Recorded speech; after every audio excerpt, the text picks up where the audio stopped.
Hey guys, it's Bonnie from Bolderbon. Welcome back. Today I'm moving into a brand new bullet journal. I'm going to be using this one from Erin Condren. Now, I don't think this is available anymore, but if it is, I will link it down below. The last one I was using was this one from May, and you guys can see it is super chunky. It's actually falling apart. I started this at the beginning of 2019, and I just finished the last page in June, so it's actually perfect timing to be moving on for the next 6 months. Although there aren't as many pages in here as the Loistrom or that Lemon May, so I don't think that I will be getting a full 6 months out of here, especially since I have been adding a lot more pages. Now, I wanted to create a little cheat sheet for me on the spreads that I wanted to start with, so I grabbed one of my journaling cards from the new Sea Life collection, which I'll be using in next week's video for my July layout. So if you want to see that video, make sure you subscribe to the channel. So I'm just filling it in with all of the things that I want to add for the start of this planner.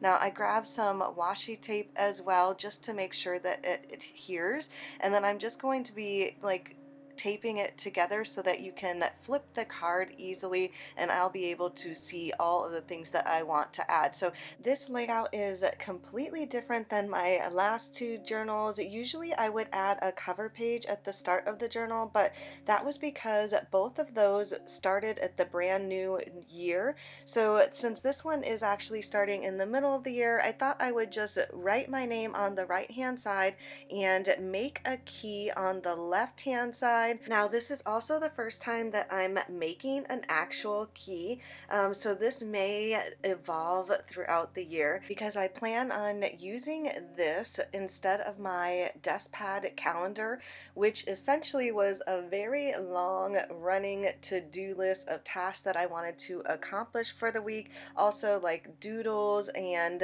notes, and I thought that this would be a good place to actually have all of that information in here, because with the desk pad calendar I would throw away those pages at the end of the week instead of moving them on to the next week. So this bullet journal may fill up a lot faster than the others. Now moving on to my next page, I got this idea from Amanda Rach Lee to create a dot grid spacing guide. That way I know exactly how many dots are across and how many dots are down. I'm also sectioning this off in the middle of the page. Now she goes a lot more in depth with this spacing guide. I'm not going to do that yet, especially since I do use a lot of stickers in here, but I just thought that this would be super helpful for when I do create pages like the one on the right hand side that you are seeing now. This page I'm actually going to use for all of my thumbnail picture sizes, so I am always looking to see what size thumbnail my Etsy pages need, and then my banners and YouTube banners and things like that. So I wanted to be sure that I had a page, especially at the front of the bullet journal, that I can just flip to easily instead of having to look up that information online every single time I have to upload a thumbnail. You would think that I would retain that information, but I haven't yet, so I definitely think this is going to be super helpful for that. Now, I don't know if you've noticed that I have been switching out my black pens. I wanted to see if they actually bleed on the other side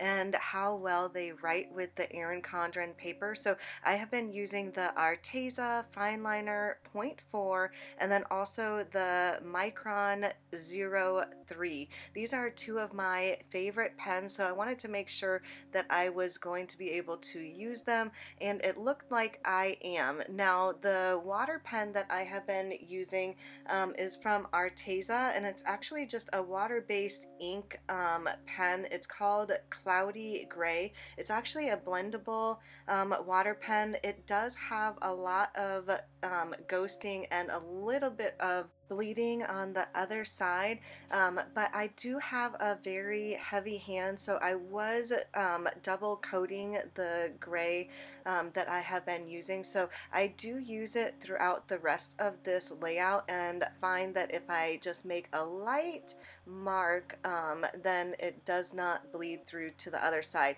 So moving on to my next page, I'm going to be using this as a yearly view.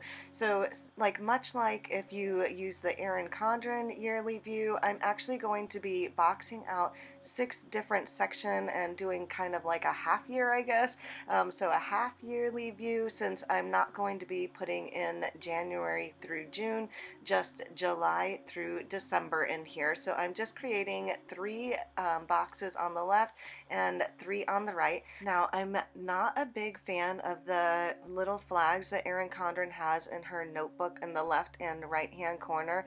Now, I do love color. You guys know, if you've been following my bullet journal spreads, I use lots of color and stickers in my bullet journal, but I didn't like those there, so I'm covering it up with the washi tape that I use to adhere my journaling card at the front of the planner.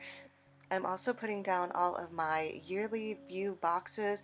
I like to use these to keep track of all of my birthdays, anniversaries, and holidays in.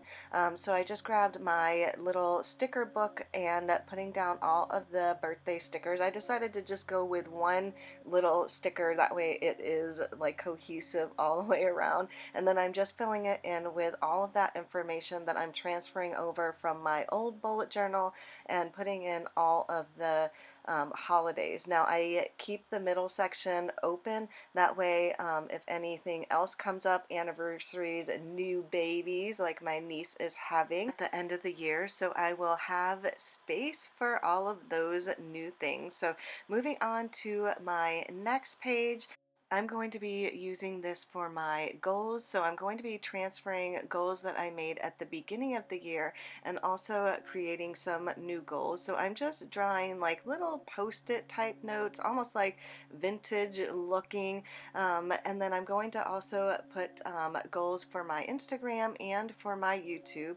I'm also leaving blank spaces on the left-hand side of it and right-hand side. That way I can actually draw in little notes or quotes that I want to add to the page as well. Now I'm not going to be adding my mason jar pages to this planner because I want to finish those up. If you're not sure what I am talking about, I'll leave a little link to that video down below. So on the right hand side, I grabbed one of my little YouTube sweet cakes because I wanted to make a page dedicated to YouTube videos that I want to make for the year. I have been making a lot more how-to videos, so I definitely want to focus on some more of those. If you guys have any ideas, definitely let me know down below. My next 2 pages are going to be dedicated to just my Etsy ideas, so all of the new products that I want to make and stickers that I want to design. So